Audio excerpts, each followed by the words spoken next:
Bienvenidos al aula virtual de la Corporación Educativa Indoamericana. Mi nombre es Iván Rodrigo Vaquero Micán, profesor de ética profesional, y voy a acompañarlos en esta sesión en la cual vamos a abordar el tema de la dimensión afectiva o capacidad de amar, para poder contextualizarnos un poco y ubicarnos en dónde nos encontramos en el contenido.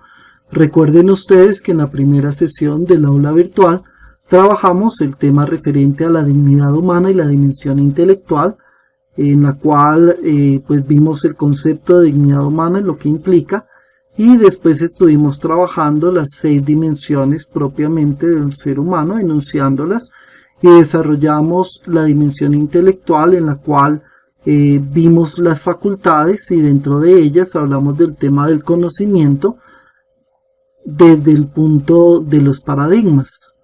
Por su parte, en la sesión anterior del aula virtual estuvimos hablando de los paradigmas frente a la dignidad humana y a la ética y sus corrientes. En el día de hoy, como ya lo señalé en la introducción, vamos entonces a abordar la dimensión afectiva, que es el segundo aspecto grande que nos diferencia de otros seres y que está profundamente relacionado con la dignidad del ser humano. Para poder abordarlo quiero empezar por algo muy sencillo, y es que durante muchísimo tiempo, hasta el siglo XIX, el ser humano solamente era entendido desde la capacidad racional, y todo se derivaba y todo confluía en la misma. Recuerden ustedes cómo, por ejemplo, durante muchos años se dijo que el ser humano era un animal racional, que el ser humano era el capaz de conocerlo todo. Se hizo toda una serie de alusiones frente a este tema, pero en realidad se trata de un reduccionismo porque se desconocen todas las otras dimensiones del ser humano que también son fundamentales.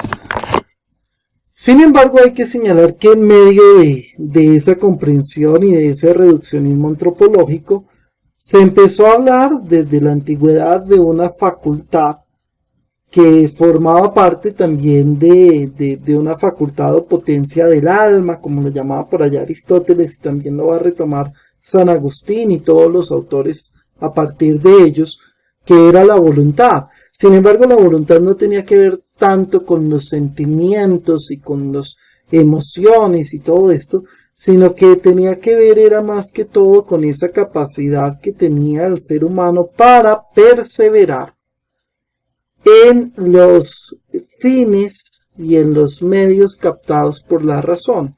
Entonces, de alguna manera, la voluntad era esa fuerza, esa perseverancia, esa capacidad de adherirse a aquello que captaba la inteligencia para poder obtener buenos resultados. Vamos a dar un ejemplo.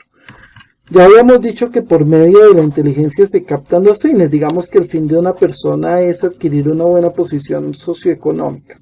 Y digamos que esa persona es una persona honesta que utiliza para construir las máximas y los medios de su comportamiento el criterio del valor universal de Kant, como lo habíamos señalado también. Entonces esa persona dirá que lo necesario para poder llegar a conseguir dinero es trabajar, y que para poder trabajar y conseguir dinero se necesita ser disciplinado, perseverante, se necesita ser ahorrativo, tener dominio propio, tener constancia, tener muy claros los objetivos y centrarse en eso. Pero resulta que al otro día de que el señor ha establecido todo ese proyecto y tiene tan claro todo, le suena el teléfono para levantarse a las 5 de la mañana e irse a trabajar, y entonces la pereza gana y la persona no se levanta. Lo que se podría decir frente a eso es que no falló la inteligencia captó todo lo que tenía que captar, sino que el problema justamente estuvo en la falta de voluntad, o fue un problema de voluntad, y de esa manera se empezó a hablar de esa dimensión, de alguna manera, de esa facultad, distinguiéndola de la dimensión intelectual. Pero ya después, con el avance de las ciencias y con los mismos cambios antropológicos que se dieron en la historia, entonces se pudo profundizar todo lo que tiene que ver con el tema de los afectos, las emociones y los sentimientos. Hoy en día también es muy común escuchar todo lo referente a la teoría de los distintos tipos de inteligencia, y dentro de eso la inteligencia emocional. Yo personalmente no lo comparto del todo. Me parece que hay realidades que van más allá de lo simplemente biológico, de lo simplemente neurológico, si bien es el medio y el aparato por el cual se dan todas las cosas, pero considero que no todo es fruto de eso. Es un reduccionismo un poco biologicista y es un reduccionismo complejo. Entonces por eso me gusta no colocarlo dentro de la teoría de las inteligencias múltiples, sino como una dimensión aparte.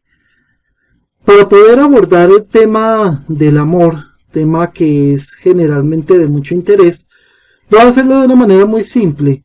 Voy a diferenciar tres conceptos que suelen confundirse en la actualidad y que una vez que hagamos la distinción, pues vamos a poder llegar a una mejor comprensión de lo que realmente es el amor. Estos tres términos o categorías son el capricho en primer lugar, en segundo momento vamos a trabajar el querer y por último vamos a trabajar el amor. Frente al capricho tenemos que decir lo siguiente: es muy común, de hecho es el más común que existe dentro de las relaciones humanas.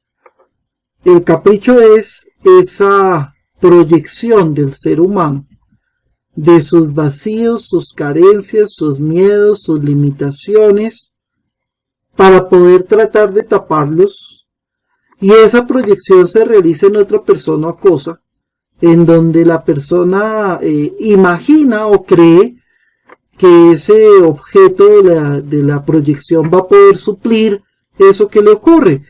Y entonces, por eso es que el capricho surge demasiado rápido. Son las personas que de un día para otro ya están profundamente enamoradas y sin nosotros, sin la otra persona no son nada.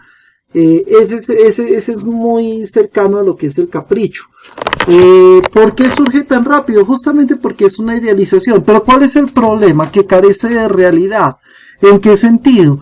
En que el objeto de la proyección nunca va a poder suplir las necesidades, las carencias y los vacíos, en primer lugar. Y en segundo lugar, porque no hay un conocimiento de esa persona o de esa cosa, de sus capacidades y de sus limitaciones, de lo que realmente es, sino que es el resultado de la imaginación. Y desde ese punto de vista, pues carece de realidad. El capricho, como les decía, surge muy rápido, pero puede durar toda la vida. Y en esto quiero citar a Jaime Garzón en la conferencia que dio en la Universidad de Cali, en varias de las universidades, en donde hablando un poco del tema de la educación y la problemática colombiana, para terminar hablando también de un tema de la política dentro de esos temas. Él en un momento de la conferencia llega a hablar de las mujeres, y yo creo que esto no solo le pasa a las mujeres, sino también nos pasa a los hombres, de lo que es un poco el ciclo muchas veces de la idealización y de la proyección, ¿sí? Que él incluso dice que se parece a los ciclos filosóficos. Entonces él llega y dice, y coloca el ejemplo de una niña que llega un día y dice: ay no, este niño sí este es lo máximo, este es distinto, este escribe poemas, este escribe cartas, este es detallista, este está pendiente. Y entonces pasa un poquito de tiempo: ay no, este es otro degenerado como los demás. Y vuelve y arranca: no, este es distinto, este sí está pendiente, este sí me llama, este sí va a ser el que me va a dar la felicidad, este sí lo es todo, este es diferente, este es lo máximo. Y después este es otro hijo de madre. Entonces sigue así, ¿cierto? En esa cadena todo el tiempo. Lo cual es muy complejo. Entonces se va cambiando el objeto de la idealización de uno a otro, y ahí puede durar toda la vida. Ahora también puede durar de otra manera, y es que el objeto con el cual la persona idealiza y proyecta todos sus vacíos nunca lo puede obtener, y desde ese punto de vista se convierte en algo platónico, pero también puede durar toda la vida. El problema en sí del capricho es que es el que más hace sufrir al ser humano. Y lo hace sufrir por una razón muy simple, porque como es el producto de la imaginación, llega un momento en donde esa imaginación se ve cortada por la realidad. Me explico. Llega un momento en donde la persona obtiene o llega a esa relación con ese otro objeto de la idealización y se da cuenta que no es lo que esperaba, que no es lo que pensaba, que no es lo que quería, que no llena las metas, que no llena las expectativas, y entonces viene la frustración y viene la depresión. Claro, hay que señalar que la otra persona no es culpable, porque el único culpable fue uno mismo que realizó ese proceso de idealización y de imaginación en algo que no existe. Por otro lado, el otro grave problema es el siguiente: se da una destrucción muchas veces inconsciente del propio ser, y por eso una de las frases más típicas, pero también más absurdas y más bobas, si me permiten la expresión de este estadio, es que durante en las canciones y en lo cotidiano se escucha con frecuencia la frase: es que sin ti no soy nada, es que sin ti no vivo, es que sin ti no puedo nada. Es la proyección más grande e implica, como les decía, una destrucción del propio ser. En primer lugar, arranquemos por algo muy sencillo: ¿quién se va a meter con alguien que no es nada? Pero bueno, siguiendo con el tema, el grave problema es que justamente la persona está dispuesta a conseguir el objeto de su imaginación, y para eso es capaz incluso de dejar su identidad, sus valores, sus metas, sus proyectos, porque se convierte en una necesidad. Y la persona puede terminar destruyendo su propio ser y metiéndose en relaciones profundamente dañinas y enfermizas. Y por eso podemos decir que hay dos características del capricho que sirven también como discernimiento, y es el siguiente: el capricho tiende a ser posesivo y tiende a ser obsesivo. Obsesivo justamente porque ese sin ti no soy nada genera una total dependencia.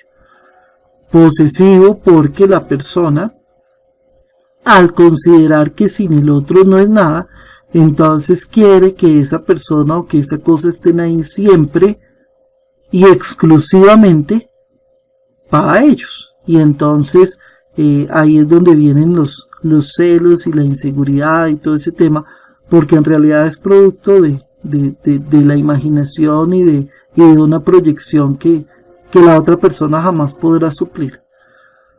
Para salir del capricho, que sí hay que salir del capricho, solo hay una forma posible, y es reconocer que todo ese conjunto de cosas, de vacíos, de miedos, de temores, de frustraciones, de problemas que se generaron en un momento de la historia personal, nadie ni nada los puede suplir. Nadie ni nada.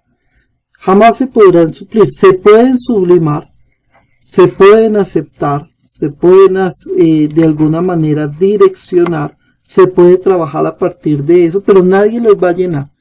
Incluso, como yo lo digo en otros ambientes, ni Dios lo llena, porque la función de Dios no es tapar los agujeros humanos, sino todo lo contrario, sacar lo mejor del ser humano, y eso implica que asuma sus condiciones de finitud y que pueda trascenderlas y que pueda superarlas para construir una vida diferente.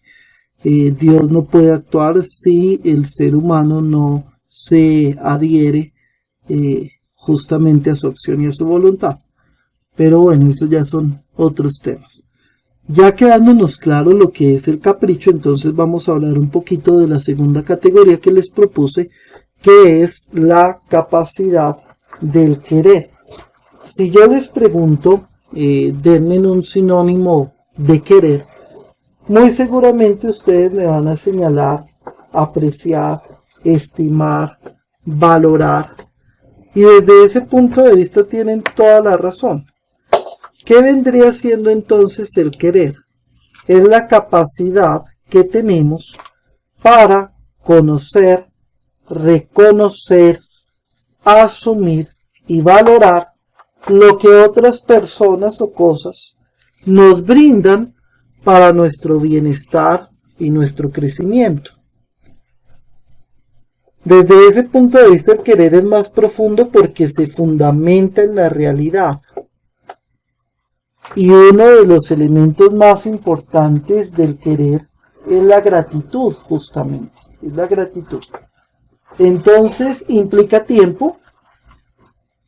Piensen ustedes en cuántas personas han pasado por nuestra vida y tal vez ya no estén presentes porque o partieron o de alguna manera las circunstancias hacen que estén un poco distantes, pero de todas maneras les guardamos un recuerdo con mucha gratitud por lo que significaron en nuestra vida. Ese es el grado del querer. Desde ese punto de vista, yo personalmente considero que los animales, algunos animales, llegan realmente a este estado del querer. Es completamente absurdo señalar que los animales solamente reaccionan instintivamente. De lo contrario, todos reaccionarían de la misma manera y no es así. Y justamente se suele hablar con frecuencia de la fidelidad de algunos animales, pero justamente esa fidelidad está marcada por el querer. ¿En qué sentido? Ellos reconocen, ellos agradecen, ellos valoran lo que las personas les brindan y desde ese punto de vista los protegen y se deben realmente a ellos. Sabemos de muchos casos en donde las mascotas, después de que muere la persona, siguen visitando el lugar, siguen de alguna manera manifestando ese cariño y esa gratitud. Pero también podemos ver cómo el mayor número de ataques de animales a personas se dan por las mascotas mismas, cuando se ha generado un cambio de actitud del ser humano frente a ellas. Y justamente es porque ese sentimiento de gratitud de alguna manera que tenían esos animales se cambia por el cambio del comportamiento de la persona, y entonces ya la reacción y la respuesta jamás es igual. Ya comprendiendo lo que es el capricho y comprendiendo lo que es el querer, entonces vamos a pasar al estudio de la última categoría, que es el amor. Para poder aproximarnos a este estudio, voy a hacer alusión o voy a hacer referencia indirectamente a algunos autores. Dentro de ellos pues hay un clásico que ustedes van a leer al menos una parte, que es Erich Fromm en su libro El arte de amar, pero también hay muchos otros. Ahorita, por ejemplo, me gusta mucho y ese autor está de moda. Hay 3 textos que me he leído de él y que realmente considero que son muy, muy chéveres. Se trata de Osho, y Osho tiene uno de sus textos que es Aprender a amar. También recomendadísimo, por ahí se los dejo para que quien lo quiera ojear lo pueda hacer. Bien. Entonces, en primer lugar vamos a hacer una distinción. Mientras que el querer se centra en el recibir, el amor se centra en la donación. Desde ese punto de vista tenemos que decir que el amor es la capacidad que tiene el ser humano para donar o entregar plena, libre y conscientemente su existencia. Ojo que se tienen que dar todas esas características. Entrega o donación plena, en donde no se colocan límites, pero eso sí, sin perder la autonomía, el reconocimiento propio, el dominio propio. Se hace completamente libre, justamente es una decisión autónoma, y se hace plenamente consciente. Frente a este punto hay algo que quiero señalar y que me parece fundamental señalar. Es muy común escuchar que el amor es un sentimiento. Para ello entonces hay que hacer una distinción en primer lugar entre los sentimientos y las emociones. Las emociones tienden a ser más fuertes, pero también son más momentáneas y más breves en el tiempo. En cambio los sentimientos son más duraderos, pero a su vez son un poco más débiles, pero estables. Voy a colocar dos ejemplos muy sencillos para que lo podamos comprender y sigamos adelante. Una emoción, la ira, la rabia. El sentimiento, el odio. Una emoción, la euforia. Un sentimiento, la alegría o el gozo. Entonces ahí ustedes pueden ver la distinción. La emoción es breve y fuerte, el sentimiento es duradero y más estable. Sin embargo, como yo les decía, hay muchas personas que definen el amor como un sentimiento. Yo personalmente considero que no es un sentimiento, ya que convive con otros sentimientos y va mucho más allá del sentimiento. El amor es una decisión.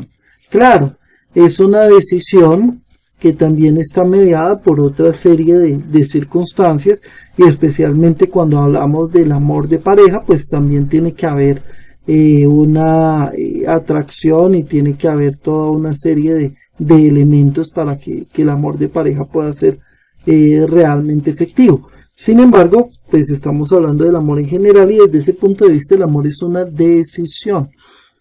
Es por esto que la infidelidad, por ejemplo, más que ser en primer lugar un problema con otra persona, es un problema con uno mismo. La persona que es infiel está señalando que no es capaz de tomar decisiones, que no es capaz de mantenerse en ellas, que no tiene claras sus metas, que es completamente incoherente, se está fallando a sí mismo, está fallando a sus opciones fundamentales, e indirectamente pues está fallando y está destruyendo y está afectando a otra persona. Pero en primer lugar, la infidelidad es con su propia decisión, con su propio proyecto de vida, con su propio ser. Siguiendo entonces, decíamos que el amor es una decisión que consiste en la donación plena, libre y consciente de la existencia. Esta entrega de la existencia, tenemos que hacer allí una especie de comparación. No es lo mismo dar que darse. El amor no es dar, el amor es darse. Cuando tú das, puedes dar cosas que no te involucren, aunque sean tuyas. Vamos a colocar un ejemplo. Tú puedes encontrarte con alguien en la calle que te está pidiendo dinero, y tú puedes sacar un billete de 10,000 pesos y dárselo por salir del paso, y porque te está molestando, y porque no quieres que te robe, y porque te lo quieres sacar de encima. Listo. O tú puedes detenerte, mirar a la persona, sonreírle, preguntarle cómo está, desearle un buen día y darle 1,000 pesos. Yo personalmente creo que puedes tener la plena seguridad que el que se va con los 1,000 pesos se va mucho más lleno y agradecido que aquel que se va con más dinero. ¿Por qué razón? Porque en el segundo ejemplo tú no estás dando, sino que te estás dando, te estás involucrando. Y eso es el amor. El amor es involucrarse, el amor es darse, el amor es salir de uno mismo para entregar todo lo que uno es, sus facultades, sus potencialidades, su tiempo, a alguien más. Solo se puede amar a algo de igual o de mayor dignidad. Igual dignidad, otros seres humanos. Yo estoy completamente en contra de las teorías que señalan que ayudar a otras personas, especialmente si están en una situación desfavorable, implica un abajamiento, como lo señalan especialmente en ámbitos religiosos. Nunca hay abajamiento porque la otra persona es exactamente de la misma dignidad. Y eso pues nosotros ya lo estudiamos y lo entendimos en la primera sesión. En segundo lugar, también se pueden amar cosas de mayor dignidad, y ahí entrarían dos: los ideales y Dios. Los ideales, si ustedes se ponen a mirar en la historia de las personas que han marcado la historia de la humanidad, son personas que le han entregado su vida justamente a ideales. Piensen ustedes en un Martin Luther King, Nelson Mandela, Gandhi, la Madre Teresa, de alguna manera Juan Pablo II, el mismo Jesús de Nazaret, Dalai Lama. Son personas que han marcado profundamente la historia porque han entregado su vida a ideales. Incluso también los que han entregado su vida a ideales que para muchos de nosotros están equivocados, pero han marcado la historia igual. Por ejemplo, piensen ustedes en un Hitler, por ejemplo, piensen ustedes en un Bolívar, piensen ustedes incluso en un Chávez, en un Fidel Castro. Son personas que le han entregado su vida a ideales y por eso han marcado la historia. O a Dios como ser supremo. También hay muchas personas que le dedican su vida en las distintas religiones, o no en el mundo religioso, sino desde otros ámbitos individuales a Dios, y allí también hay una entrega a un ser superior. Si bien ahorita, repito, no quiero meterme ni con religión ni con creencias porque no es el espacio. Y solo en el amor el ser humano trasciende ese realismo. ¿Qué es trascender? Muchas veces la gente piensa que trascender es como elevarse por allá, quién sabe a dónde. No, el ser humano trasciende en la medida en que sale de sí. Trascender implica salir de sí. Y solamente al salir de sí el ser humano se realiza y deja huella. Y justamente la trascendencia y la realización consiste en dejar huella, en vivir una vida que valga la pena ser vivida, en comunicar vida a otros, en marcar la historia. Como ya hemos visto, entonces, el amor no radica en recibir, sino en entregar, en darse, y es el amor el que hace que el ser humano trascienda y permanezca en la historia. Piensen ustedes en personas que amen o que hayan amado profundamente y que ya no estén. El amor sigue quedando. O piensen ustedes en las personas que los amaron y de pronto murieron. El amor de ellos permanece porque la huella permanece y el amor es eterno. El amor es decir a quien es amado que no se morirá, porque justamente es la plenitud humana. Yo no conozco personas en el ámbito, digamos, personal. Otra cosa ya es a nivel científico, académico, en fin. No conozco a alguien a nivel personal que se acuerde de sus seres más importantes porque obtuvieron títulos, porque estudiaron en tal universidad, porque ganaron tal orden al mérito académico, porque hicieron un montón de cosas, sino que la huella se deja justamente es por el amor.